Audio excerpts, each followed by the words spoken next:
Hello नमस्कार दोस्तों, कैसे हैं आप सभी।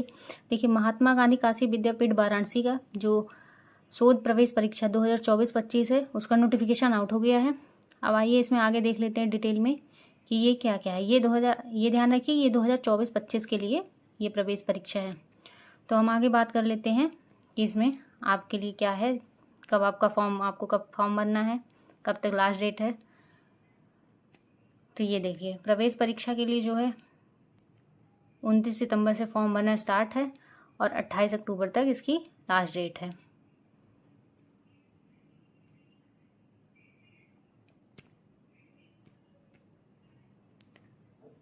बाकी आपको पेमेंट के लिए भी सेम ही डेट है और इन्होंने नोट में दिया भी था कि 28 अक्टूबर के बाद किसी भी दशा में प्रवेश परीक्षा हेतु डेट को मतलब आगे नहीं बढ़ाएंगे। बाकी फ़ीस की बात कर लेते हैं।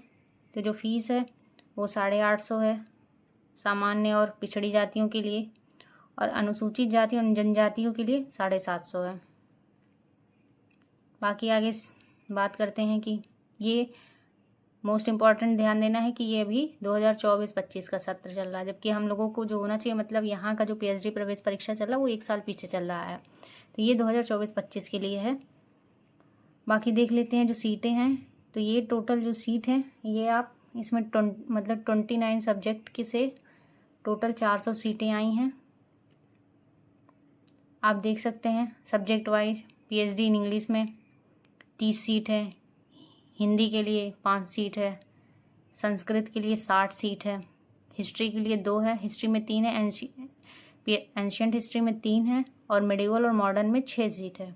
फिलॉसफी में आप देखेंगे तो 12 सीट है, इकोनॉमी में 41 है, सोशियोलॉजी में 50 है, पॉलिटिकल साइंस में 25 है, साइकोलॉजी में 25 है, एजुकेशन में 4 है, लॉ में 6 है, म्यूजिक में 9 है, ज्योग्राफी में 5 है और केमिस्ट्री में 4 है, फिजिक्स में 4 है, मैथमेटिक्स में 4 हैं, स्टैटिक्स में 3 हैं, जूलॉजी में 6 हैं, बॉटनी में 5 हैं, होम साइंस में 10 हैं, डिफेंस स्टडीज़ में 8 हैं, फाइन आर्ट्स में 1 हैं, जर्नलिज्म एंड मास कम्युनिकेशन में 2 हैं, सोशल वर्क में 42 हैं, उर्दू में 6 हैं, एजुकेशन में 17 हैं और म्यूजिक में 4 हैं। तो टोटल सीटें ऐसी हैं, आप अपने सब्जेक्ट के हिसाब से देख लेंगे कि क्या आप कितनी सीटें हैं और क्या आप यहाँ इच्छुक हैं भरने के लिए, तो आप देख सकते हैं। और यहाँ अब आप बात ये देख लेते हैं एलिजिबिलिटी क्या है। एलिजिबिलिटी है, अब सेमेस्टर सिस्टम है या आपने 4 वर्षीय स्नातक किया है या उसके बाद 1 वर्ष का आपने पीजी किया है, या 3 वर्षीय स्नातक है या 2 वर्षीय आपका स्नाकोत्तर है। तो यही मतलब है आपको जो मांगता है हर जगह कि 55% अंक होना चाहिए, तो ये इसने भी मांगा है। 5% छूट की बात हर कोई करता है, अन्य पिछड़ा वर्ग, EWS सब SC ST के लिए, तो यहाँ ये छूट आपको भी मिली है। एक है कि अगर आपने 4 वर्षीय स्नातक उपाधि के कार्यक्रम के बाद प्रवेश पाने के इच्छुक उम्मीदवार के लिए, अगर आपने मतलब 4 वर्षीय या 8 सेमेस्टर वाला स्नातक किया, तो अगर आपने 75% अंक हैं आपके, तो आप इसके लिए भी एलिजिबल हैं। लेकिन इसमें है कि आपके 75% अंक होने चाहिए। बाकी MPhil के लिए भी 55% अंक मांगा है। और ये है कि अब इसमें है जो ऐसे अभ्यर्थी जिन्होंने UGC CSIR या JRF net under category 2 and category 3, ये मोस्ट इम्पॉर्टेंट है कि अगर आप कैटेगरी 2, 3 के अंदर आते हैं तो आपको सिर्फ साक्षात्कार के लिए उपस्थित होना है, इंटरव्यू के लिए, मतलब आपको प्रवेश परीक्षा से छूट दी जाएगी। अब देख लेते हैं जिन्होंने सिर्फ PG किया है, जिनका नेट या ऐसा कोई भी मतलब एग्ज़ाम क्वालिफाइड नहीं है, तो उनके लिए आपको जो है एक शोध परीक्षा देनी पड़ेगी।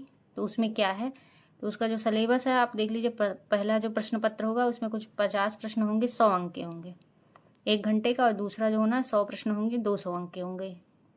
अगर आप देखेंगे तो इसका जो सिलेबस होगा तो वो जो आपका UGC नेट का सिलेबस होता है उसी से मिलता जुलता सिलेबस है। तो आप पूरा है, इसमें कोई भी ऋणात्मक अंक नहीं है।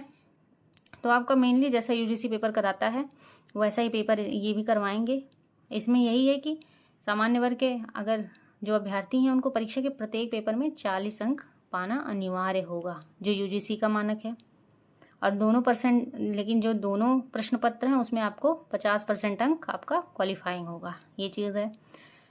बाकी शोध में जिनको छूट मिली है, जिन्होंने जो ऐसे मतलब जो वहाँ पढ़ा रहे हैं पहले से, या कुछ विदेशी मतलब विदेशी अभ्यर्थी हैं, या जिनका JRF, CSIR, ICSR, slate, UP या भारत सरकार के किसी यानी केंद्रीय संस्थाओं द्वारा फेलोशिप द्वारा के लिए चयन है, उनको भी छूट दी गई है। जिन्होंने गेट की परीक्षा में कम से कम 75 अंक प्राप्त किए हैं, net under category 2nd and 3rd qualify किया है, तो इन सब लोगों को इस प्रवेश परीक्षा से छूट दी गई है। तो इनके लिए है, हाँ, एक मोस्ट इम्पॉर्टेंट है कि अगर आपने स्लेट मतलब अगर आप स्टेट का कोई भी एग्ज़ाम उत्तीर्ण किए हैं तो आपको शोध परीक्षा देना अनिवार्य होगा।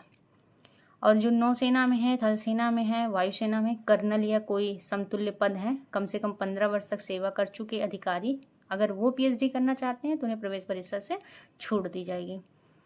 आगे हम द्वितीय चरण की बात करते हैं। तो द्वितीय चरण में वही है जो द्वितीय चरण में जो पहले चरण में अभ्यर्थी पास होके आएंगे जिन्होंने शोध प्रवेश परीक्षा दिया है। बाकी जो एग्जेम्प्टेड कैटेगरी के कैंडिडेट हैं उनका जो होगा, उनका मौखिक साक्षात्कार होगा। आपको प्रेजेंटेशन जो पेश करना है उसके हिसाब से आपको यहाँ पे आपका जो है सिलेक्शन होना है। तो इसके बाद आपको यहाँ तो फिर आपको 500 रुपये फीस दिखा रहा है।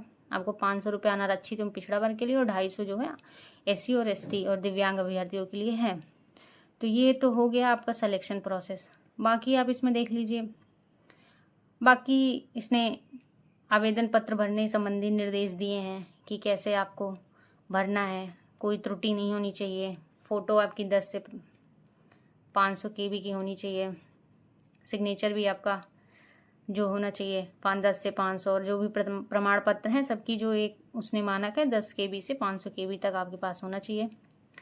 ये है कि आप सोच समझ के फॉर्म भरिए, क्योंकि अभ्यर्थी द्वारा प्रवेश पत्र जो शुल्क है किसी भी दशा में वापस नहीं किया जाएगा। तो आपको अगर आप अश्योर हैं कि आपको यहाँ एडमिशन लेना है या आप एक्सपीरियंस करना चाहते हैं तभी आप फॉर्म भरिएगा, क्योंकि फिर नहीं तो आपका पैसा बेकार चला जाएगा। बाकी जब आपका प्रवेश पत्र है ये सब तो एग्ज़ाम से पहले 3 दिन पूर्व मिलेगा, आपको डाउनलोड करना है। आपको प्रमाण पत्र, विश्वविद्यालय शपथ पत्र वगैरह जब आपका एडमिशन होगा, बाकी इसमें जो एडमिशन के समय की बातें दी गई हैं, तो आप लोग अभी पहले फॉर्म भर के अपना प्रिपरेशन कर लीजिए कि आपको एग्ज़ाम कैसे देना है, क्या क्या सिलेबस में आना है, तो वो सारी चीज़ें आप चेक कर लीजिए। हाँ, एक मोस्ट इम्पॉर्टेंट है, इन्होंने जो डॉक्यूमेंट की बात की है OBC के लिए, ये 1 अक्टूबर 2022 के पूर्व निर्गत जाति प्रमाण पत्र मान्य नहीं होगा। और जो EWS का है उसमें इन्होंने बताया कि जो वित्तीय वर्ष 2025-26 है उसी का जो निर्गत EWS होगा वही माना जाएगा। तो आप इस चीज़ का ख्याल रखिएगा कि जो OBC हैं वो 1 अक्टूबर 2022 के पूर्व का ना लगाएं, आप उसके बाद का लगाएं। और जो EWS हैं वो इसी वर्ष का, जो आपने जो अप्रैल से लेके जो आपका वित्तीय वर्ष मार्च 2026 तक चलेगा, आप उसी वर्ष का अपना EWS प्रमाण पत्र लगाएं। बाकी रही आरक्षण जहाँ है तो इसमें दिव्यांग के लिए 5% आरक्षण है, स्वतंत्रता सेनानी के लिए 5% सीट पर आरक्षण है, जो महात्मा गांधी काशी विद्यापीठ के स्थायी कर्मचारी हैं उनको कुल 10% तक आरक्षण है, महिला अभ्यर्थियों को 20% स्थान आरक्षित है। और ये जो आरक्षण की बात हुई है इसके लिए यही है कि आपको अगर आप कोई भी आरक्षण ले रहे हैं तो उससे आपको रिलेटेड डॉक्यूमेंट आपके पास होना चाहिए, तभी आप आरक्षण का लाभ उठा सकते हैं। और बाकी आपको उत्तर प्रदेश का निवासी भी होना चाहिए।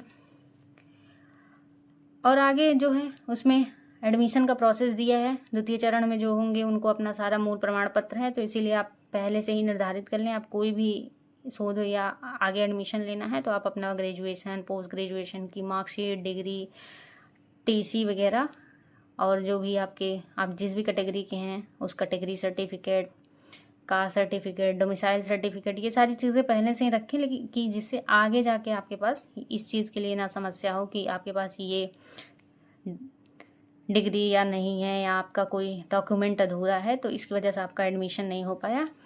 तो आप इन सारी चीज़ों का पहले से ध्यान रखिएगा।